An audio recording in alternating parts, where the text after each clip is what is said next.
कि यदि हमें दो समीकरणें दी हो और हमें उनका ग्राफीय निरूपण द्वारा हल प्राप्त करना हो तो किस प्रकार से प्राप्त करेंगे। हमारा जो क्वेश्चन नंबर 1 है उसका हम समीकरण लिखेंगे x प्लस वाई बराबर 3 तथा 3x माइनस 2y बराबर 4, जो कि हमारी प्रश्नावली 4.1 जो कि 10वीं क्लास की है उसका पहला सवाल हमारा यहाँ हम देखते हैं कि हमें इसे किस प्रकार से हल करेंगे। यहां पर आपका प्रश्न आता है कि ग्राफीय निरूपण, ग्राफीय या आलेखीय विधि से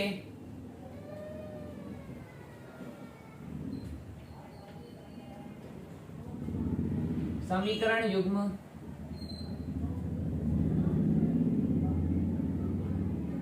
का हल, समीकरण युग्म को हल कीजिए। ग्राफीय या आलेखीय विधि से समीकरण युग्म को हल कीजिए। 6 नंबर का हमारा एक प्रश्न आता है। तो देखिए दोस्तों, हम इसको आगे करते हैं। सर्वप्रथम हमें इस प्रकार से दो समीकरणें दी होगी, हमें उन समीकरणों को लिखना है और उन समीकरणों को हम सबसे पहले नामांकित कर देंगे, यानी कि हम उन समीकरणों का नाम दे देंगे इस प्रकार से। हमें समीकरण लिखकर इसको हम दे देंगे समीकरण नंबर 1 और इसको हम दे देंगे समीकरण नंबर 2।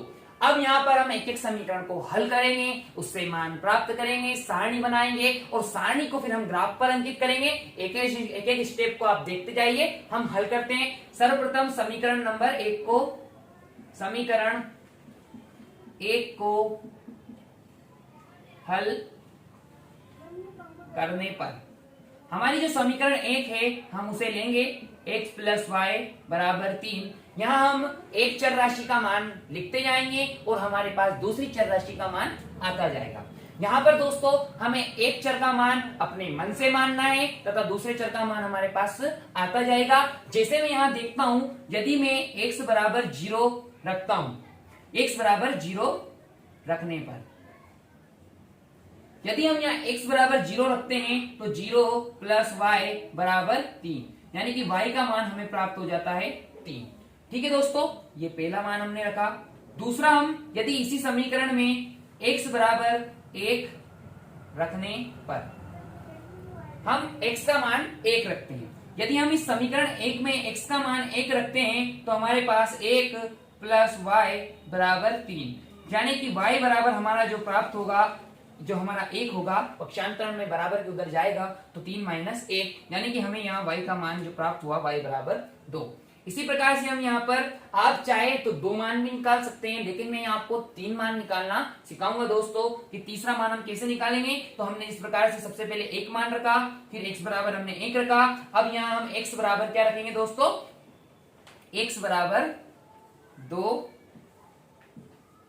रखने पर जब हम इस समीकरण 1 में ही x बराबर 2 रखते हैं तो हमें जो प्राप्त होता है वो हमारी समीकरण 2 प्लस वाई बराबर 3। तो यहां से हमारा जो y का मान प्राप्त होगा 3 माइनस 2, यानी कि y बराबर हमारा 2। इस प्रकार से यहाँ पे हमारे पास y का मान जो आया प्राप्त हमारे y बराबर 2।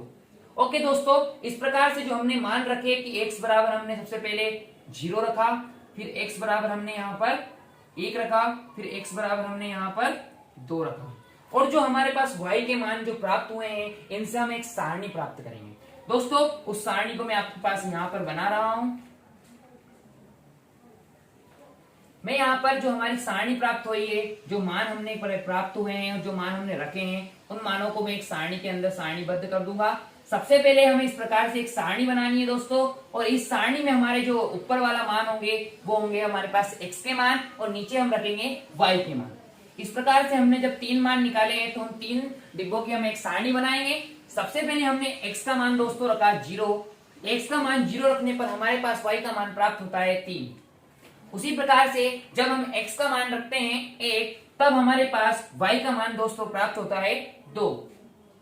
तथा तीसरी कंडीशन में जब हम x का मान 2 रखते हैं तो हमें y का मान भी प्राप्त होता है 2, 3 माइनस 1 यानी कि 1। जब हम x का मान 2 रखते हैं तो हमारे पास y का मान प्राप्त होता है दोस्तों 1। ठीक है दोस्तों, अब यहाँ पर इस प्रकार से हमने जिस प्रकार से समीकरण 1 को हल किया और समीकरण 1 से सारणी प्राप्त की है, यही हमें प्रोसेसिंग समीकरण नंबर 2 के साथ भी करनी है।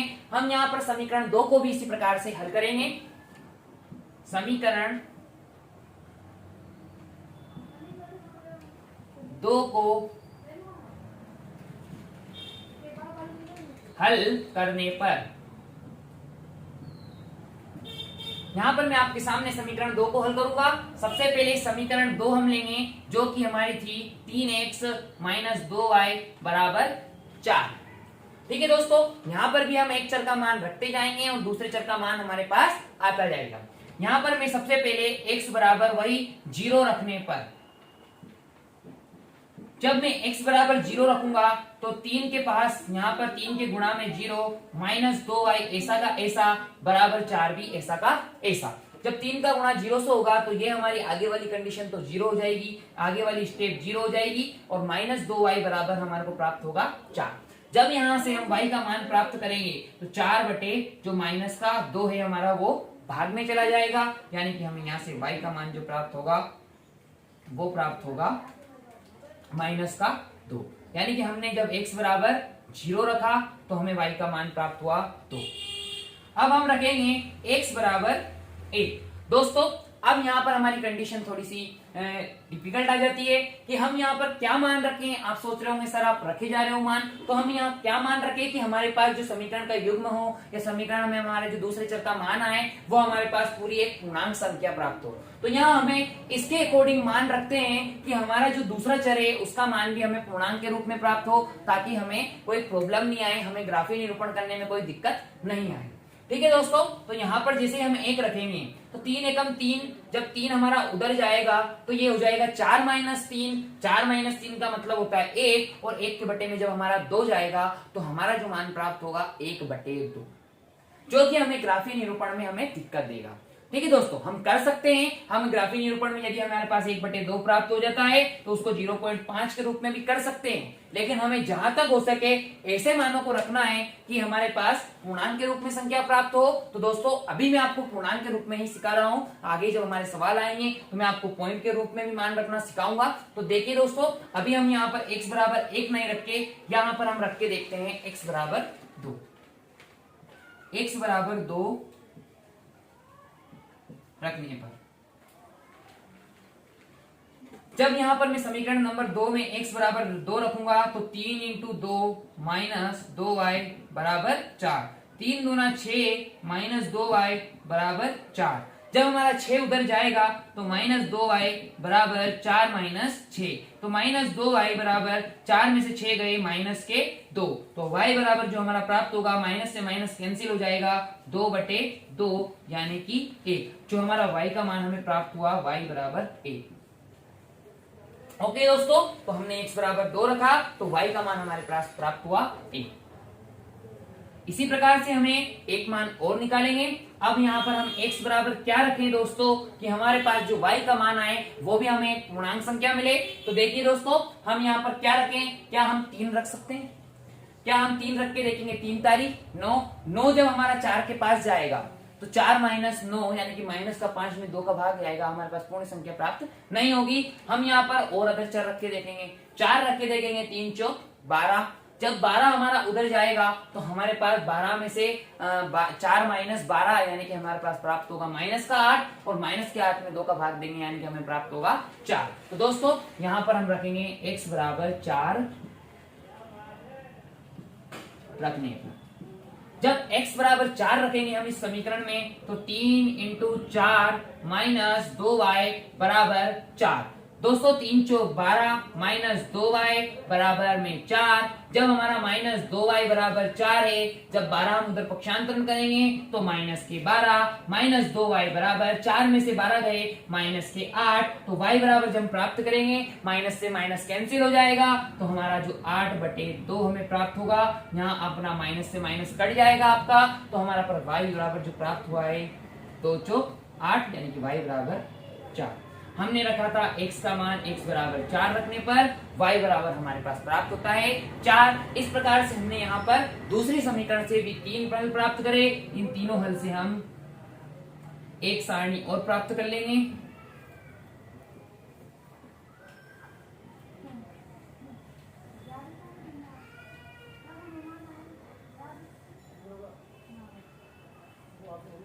x और y का मान सबसे पहले हमने जो x का मान रखा दोस्तों वो 0 रखा और y का मान हमारे पास जो प्राप्त हुआ -2 प्राप्त हुआ। इसी प्रकार से जब हमने x का मान 2 रखा दोस्तों तो हमारे पास y का मान जो प्राप्त हुआ वो 1 प्राप्त हुआ। इसी प्रकार से जो हमने दोस्तों x का मान 4 रखा तो y का मान हमारे पास 4 प्राप्त होता है। इस प्रकार से हमारी आपने देखा कि हमने देखी कि दोनों हमारे पास जो समीकरण हैं वो आ जाती है। दोस्तों हमने दोनों समीकरणों से दो सारणियां प्राप्त की। अब हम इसे ग्राफीय विधि से हल करेंगे और इन दोनों के मान प्राप्त करेंगे। इस प्रकार से जो हमारा ग्राफ होता है, ग्राफ पर हम जो दो रेखाएं खींचते हैं उसे 4 भागों में बांटते हैं। सर्वप्रथम जो हमारी ये क्षैतिज रेखा होती है इसको बोलते हैं हम x डैश, x अक्ष जो होती है हमारी क्षैतिज रेखा, जबकि हमारी जो ऊर्ध्वाधर रेखा होती है यह होता है हमारा y डैश अक्ष। हमारी ऊर्ध्वाधर रेखा जहां हमारी x अक्ष और y अक्ष दोनों एक दूसरे को काटते हैं उस बिंदु को हम बोलते हैं मूल बिंदु, जिसे हम प्रदर्शित करते हैं O से और जिसके निर्देशांक होते हैं हमारे 0 0, इसे हम बोलते हैं मूल बिंदु। अब दोस्तों यहाँ पर हम दोनों समीकरणों की जो दोनों अक्ष हैं हमारे इन दोनों अक्षों के मान लिखेंगे। सबसे पहले जो होते हैं हमारा यहाँ पर होता है 1 2 3 4 5 6। इसी प्रकार से जो हमारा एक्स डैश वाली साइड होती है यहाँ पर हमारे ऋणात्मक मान आते हैं -1 -2 -3 -4 और -5। इसी प्रकार से हमारे जो यहाँ इस वाले मान होंगे y अक्ष वाले जो ऊपर वाले मान होंगे ये हमारे मान होंगे धनात्मक 1 2 3 4 5। इसी प्रकार से नीचे वाले जो मान होंगे ऋणात्मक -1 -2 -3 -4 -5। ठीक है दोस्तों, आप आगे भी लिख सकते हैं 5 से आगे हमारे जिस प्रकार से हमारी सारणी में मान होंगे उसके अनुसार ही हम इन मानों को आगे भी बढ़ा सकते हैं। ठीक है दोस्तों, जो हमारा ये पहला चतुर्थांश होता है, ये द्वितीय चतुर्थांश, ये तृतीय चतुर्थांश और इसे बोलते हैं हम चतुर्थ चतुर्थांश। यहाँ जो हमारे x और y के मान होते हैं वो दोनों मान होते हैं हमारे धनात्मक। इस वाला जो द्वितीय चतुर्थांश होता है इसमें हमारे जो मान होते हैं इसमें हमारा x का मान जो आप देखोगे तो वो होता है हमारा ऋणात्मक, जबकि जो y का मान हमारे पास होता है वो होता है धनात्मक। जो हमारा तृतीय चतुर्थांश होता है इसमें हम देखते हैं कि जो हमारा x के मान है वो हमारे पास ऋणात्मक है, जबकि y के मान जो है वो भी हमारे पास ऋणात्मक है। जबकि जो हमारा चतुर्थ चतुर्थांश होता है इसमें हम देखते हैं कि जो हमारे x के मान है वो है हमारे पास धनात्मक, जबकि y के मान जो है वो है हमारे पास ऋणात्मक। अब दोस्तों हम जो दोनों समीकरण है हमारे पास, दोनों सारणियां हमारे पास जो प्राप्त हुई है, इन दोनों सारणियों में जो मान हमारे पास प्राप्त हुए हैं उन्हें हम ग्राफ पर अंकित करेंगे। तो सबसे पहले हमारा जो x का मान 0 है उसके साथ y का मान हमें प्राप्त होता है 3। तो x का मान 0 आपका यहाँ पर मूल बिंदु पर, जबकि इसके साथ हम y का मान देखेंगे तो y के लिए हम चलेंगे 3, तो वहां 3 हम चलेंगे 1 2 और 3। तो हमारा पहला बिंदु जो प्राप्त हुआ 0,3। आगे वाला जो मान होता है हमारा वो होता है x का और पीछे वाला जो मान होता है वो होता है y का। इसी प्रकार से जो दूसरा वाला मान है हमारा 1,2, यानी कि x का मान 1 आप देखोगे तो यहाँ पर, और इसके साथ में y का मान 2 देखेंगे, यानी कि 1 के बाद हम चलेंगे ऊपर की ओर 2, तो हमें प्राप्त होता है यहाँ पर, यानी कि x का मान हमारा 1 और इसके साथ में y का मान हमारा 2। इसी प्रकार से हम जो तीसरा मान देखते हैं कि x बराबर 2 पर y बराबर 1, यानी कि x बराबर 2 हम देखें तो यहाँ पर है, इसी के साथ में हमारा y का मान 1 जो है वो आता है हमारा यहाँ पर। तो हमारा तीसरा जो मान प्राप्त हुआ वो है हमारा 2,1। ठीक है दोस्तों, अब इन तीनों मानों को लेते हुए हमें इन तीनों मानों से जो तीनों बिंदु हमने अंकित किए इन तीनों बिंदुओं से होते हुए हम एक रेखा खींचेंगे।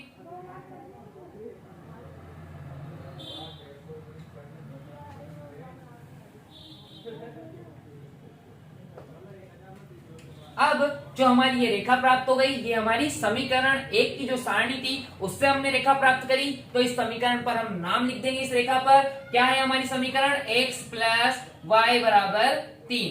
ठीक है दोस्तों। अब इसी प्रकार से हमें जो हमारी दूसरी सारणी के मान है उन दूसरी सारणी के मान को भी हम ग्राफ पर अंकित करेंगे। तो हम देखते हैं x बराबर 0 पर हमारा y बराबर -2, x बराबर 0 पर y बराबर -2 जहां की यहां प्राप्त होता है, x बराबर 0 पर y बराबर -2।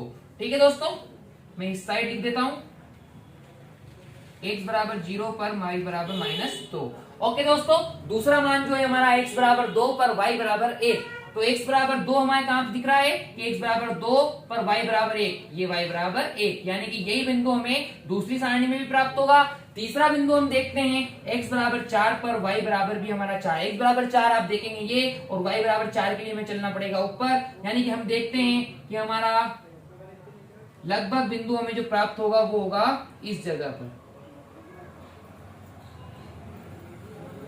x बराबर 4 पर y बराबर भी 4। तो 1, 2 और 3 ये हमारे पास तीनों बिंदु हमारे मिल जाते हैं समीकरण नंबर 2 के। अब हम इस तीनों बिंदुओं को मिलाते हुए एक रेखा खींचेंगे इस प्रकार से।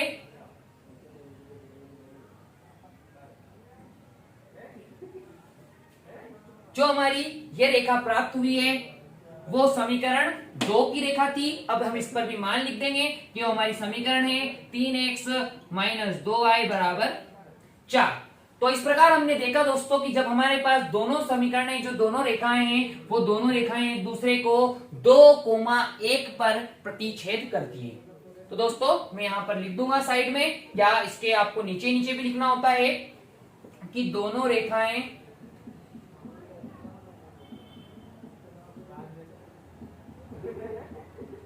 एक दूसरे को 2,1 पर प्रतिच्छेद करती है। अतः जो हमारा x का मान हमें प्राप्त होगा वो x बराबर 2 और y बराबर 1, जो कि हमारा होगा आंसर। साथ में दोस्तों एक चीज जो हम यहां पर लिखते हैं जिसे हम बोलते हैं पैमाना। जो हमारा पैमाना होगा वो होगा x अक्ष पर 1 इकाई बराबर 1 सेंटीमीटर और y अक्ष पर भी 1 इकाई बराबर 1 सेंटीमीटर। तो दोस्तों मैंने पैमाना कैसे लिखा, हम एक अक्ष पर देखते हैं कि हमने जो मान है एक एक इकाई हमारी जो देखी है वो एक एक इकाई का जो मान है हमने एक एक के रूप में, एक एक सेंटीमीटर के रूप में बढ़ाया है। इसी प्रकार से y अक्ष का जो हम पैमाना देखते हैं तो हमने एक एक इकाई को एक एक सेंटीमीटर के रूप में लिखा है। तो इस प्रकार से हम x अक्ष और y अक्ष पर पैमाना लिखते हैं। दोस्तों हमारा सवाल पूरा होता है, हमने लिख दिया कि दोनों रेखाएं एक दूसरे को कहां पर प्रतिच्छेद करती है, 2,1 पर प्रतिच्छेद करती है। अतः हमारे समीकरण युग्म का जो हल है वो कैसा प्राप्त होगा दोस्तों, हमें समीकरण युग्म का हल संगत प्राप्त होगा। ठीक है, और इसका एक अद्वितीय हल यानी कि एक ही हल है कि x बराबर 2 और y बराबर 1। तो इस प्रकार से आपने देखा कि हमने दो चरों वाले रेखिक समीकरणों को लिया, उनका व्यापक रूप देखा, व्यापक रूप के बाद में 3 कंडीशन हमने देखी, तीनों कंडीशन पे हमने तीनों परिस्थितियों में हमारे समीकरण युग्म की क्या स्थितियां बनेगी, क्या हल प्राप्त होंगे, रेखाओं की स्थिति क्या होगी उसको देखा, और अंत में हमने उसको ग्राफ पर भी अंकित किया, और ग्राफ पर अंकित करने के बाद हम उस पर x और y के मान भी हमने प्राप्त किए। तो दोस्तों इसी प्रकार से रोचक वीडियो बनाए को देखते रहने के लिए आत्मनिर्भर क्लासेस के साथ जुड़े रहिए। अगर आपने अब तक चैनल को सब्सक्राइब नहीं किया है तो हमारे चैनल को सब्सक्राइब कीजिए। हमारा यदि वीडियो अच्छी लगी हो तो लाइक कीजिए, और अपने दोस्तों तक, अपने मित्रों तक, अभी जो पढ़ाई अगर जारी रह सके सभी की, इसलिए ज्यादा से ज्यादा दोस्तों तक इसको शेयर कीजिए। साथ ही दोस्तों आप हमारे फेसबुक, इंस्टाग्राम और हमारे जो व्हाट्सएप नंबर आपको हमारी जो यूट्यूब चैनल है उस पर मिल जाएंगे दोस्तों। तो हमसे जुड़े रहिए। धन्यवाद।